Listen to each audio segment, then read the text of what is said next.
Before a ball is kicked in earnest, I'm going to give you my predictions ahead of the 2021 Premier League campaign. So without further ado, let's get on with it. We'll start from the bottom three and work our way upwards to the top four. That's what she said. Rock bottom of the pile is going to be Leeds. We all hate Leeds scum and all that, you know the rest. I was absolutely gutted when they come up from the Championship, banishing the ghosts over the last couple of years, 10 or so, where they couldn't get up from the Championship to the Premier League. They're going to spend a pittance. They're not going to throw money left, right and centre, here, there and everywhere. They've got a manager in Belotsa who can't speak a word of English, so there's a language and communication barrier there between his players and the media who will be asking him questions 10 a penny. Although in saying that, people thought that Pochettino couldn't speak a word of English, then it materialised he was fluent in the language. So that was a surprise. But I just hate them. You know, their stadium is a recycled hellhole that belongs in League One. I mean, I would rather watch paint dry than watch those scumbags play. I mean, their fans are like Millwall, West Ham fans, as I know as anybody what West Ham fans are like.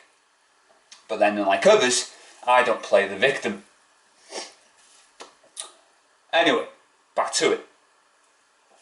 So yeah, I just hate them with a passion. You know, their ground also is like a war-torn country. You know, just horrible. The slums of Yorkshire, the slums of Ellen Road. Dirty, dirty club. Cheats everywhere. Horrible fans, horrible stadium. And I can't wait to see them go straight back down. I absolutely love it. Number 19.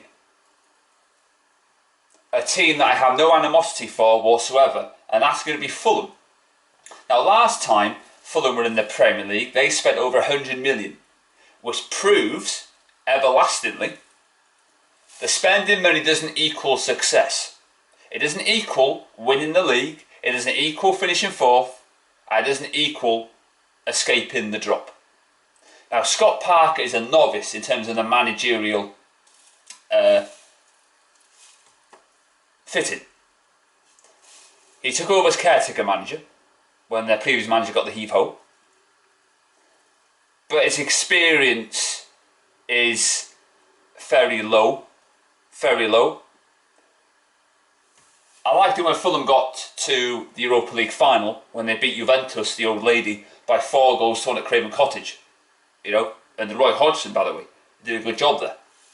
You know, and it was equivalent of what happened to Middlesbrough. If you remember, Middlesbrough got to Europa League final, and some of the games that Middlesbrough played were some of the best games I've ever watched on television. When Macaroni, yes, there was a player called Macaroni who played for Middlesbrough, scored the winner. I think it was against Steaua Bucharest. I was celebrating, it was fantastic. And Stephen McLaren, he made the mistake. He should never have got the England job. The same with Roy Hodgson, he should have stayed at Fulham as well. So it shows the grass isn't always greener on the other side. But I digress.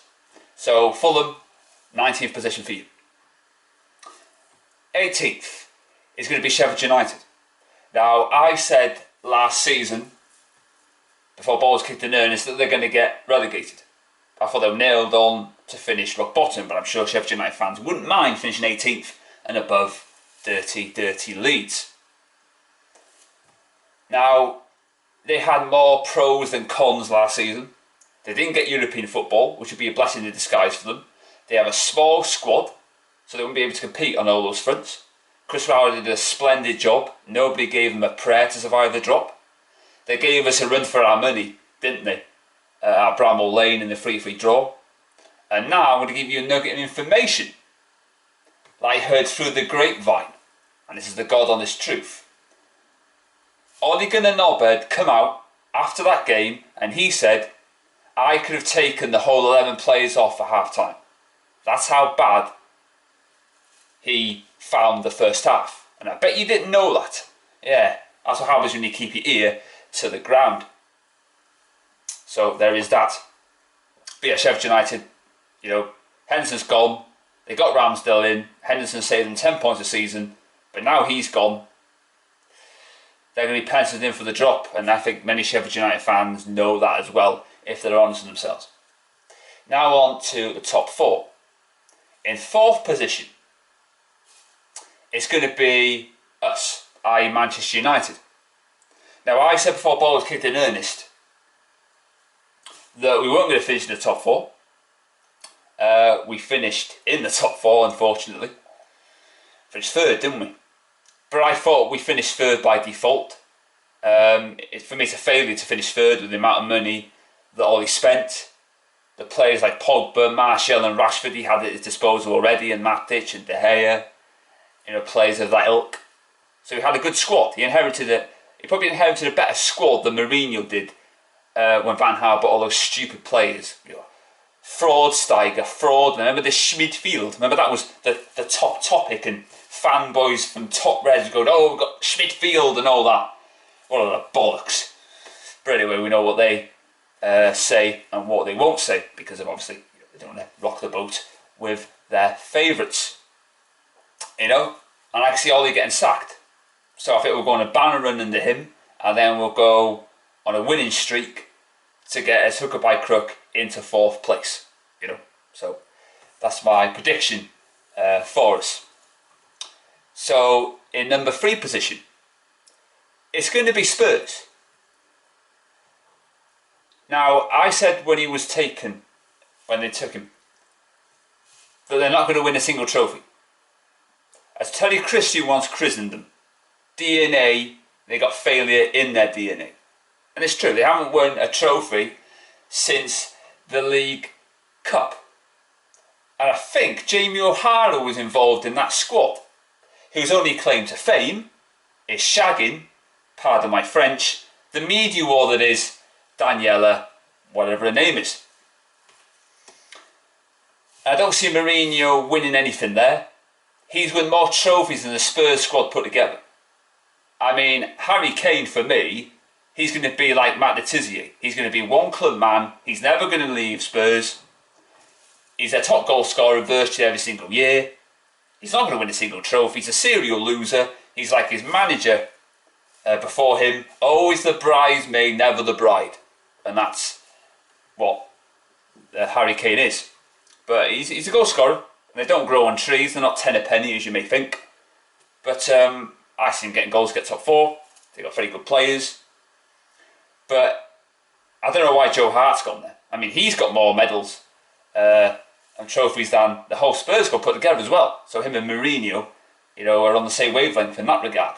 But Spurs won't win a trophy. I don't see Mourinho winning the league either. But I'm sure Champions League qualification, they may get it through the Europa League because they're in that. Remember when Mourinho was celebrating, finishing, 6th? And Europa League foot, remember that? Dear God, how the mighty have fallen, eh? Anyway, so yeah, that's what Spurs are going to be in my predictions. Second, it's going to be Arsenal. Now, Arsenal finished, was it 8th last season? Arteta, like Mourinho, came in mid-season, so this is going to be his first full season. They won the FA Cup by hook or by crook. I thought they were lucky to win the FA Cup.